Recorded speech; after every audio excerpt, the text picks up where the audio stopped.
Hey there, Facebook land. This is Gary Ricci, the pastor at New Hope Christian Community, and coming to you live. Actually, not live. I think we're going to edit this from what we call the map room at our house, or the school room. There's various maps hung up in here, although I realize that only two of them are of real places. One is of the whole world and shows where we've been. One's of Mammoth Cave in Kentucky, and there's one of like the Zelda world and one of Middle Earth. So I may be referencing those, so if you have those handy at home, please get those out now.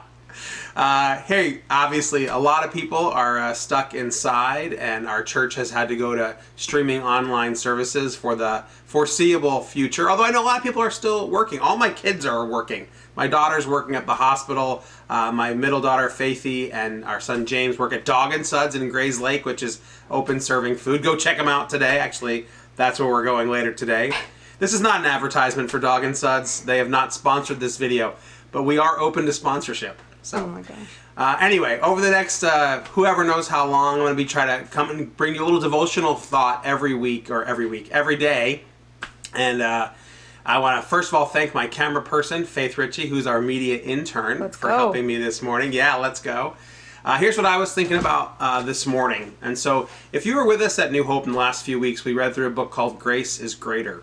And during that time, there was a section of the book that we called Embrace the Shake. It was a story from a famous TED Talk where a man talked about, he was an artist who had lost his ability to do the kind of art he was used to. He had developed a shake in his hand.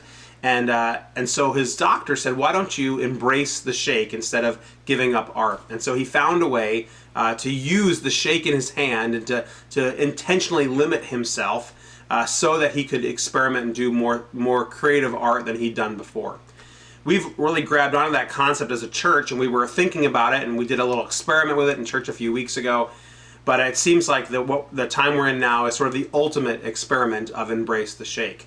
What does it look like for us to be a church, to be a people when we're living in a society we're kind of not used to, when we're limited in our movements and interactions?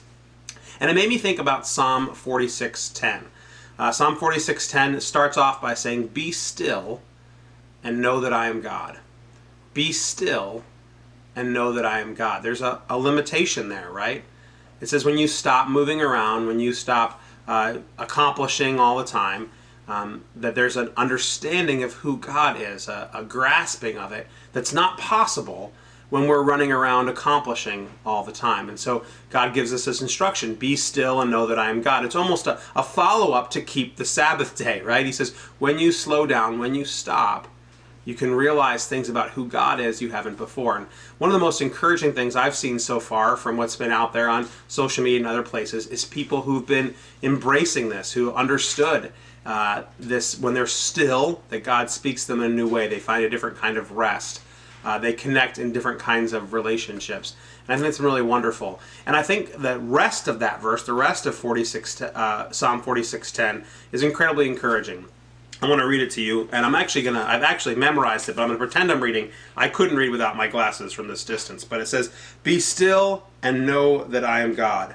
I will be exalted among the nations. I will be exalted in the earth." God is not overwhelmed or surprised by our current situation. In fact, there's an opportunity for Him to be lifted high. And when God is lifted high, it benefits all of us. His name is known. People come to Him. People are healed.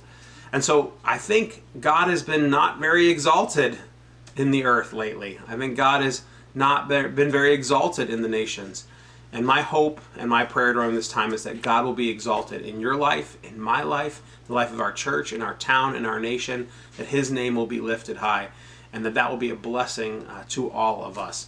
I pray for you and your family during this time, and I pray you would spend some special time being still before God. I want to recommend to you to spend some time of quiet, of reflection, confession, thanksgiving, spending extended time with the Lord. I know there's a lot of desire to binge watch now. We've been watching some movies and stuff as well, but carve out some time of quiet for the Lord. Sit outside on a beautiful day, get quiet in your own map room if you have one at home, and sit with the word of the Lord, sit in prayer, and allow Him to rise up and be exalted in your life. I'll see you back tomorrow with something fresh. I hope you have a great day. We are praying for you. God bless you.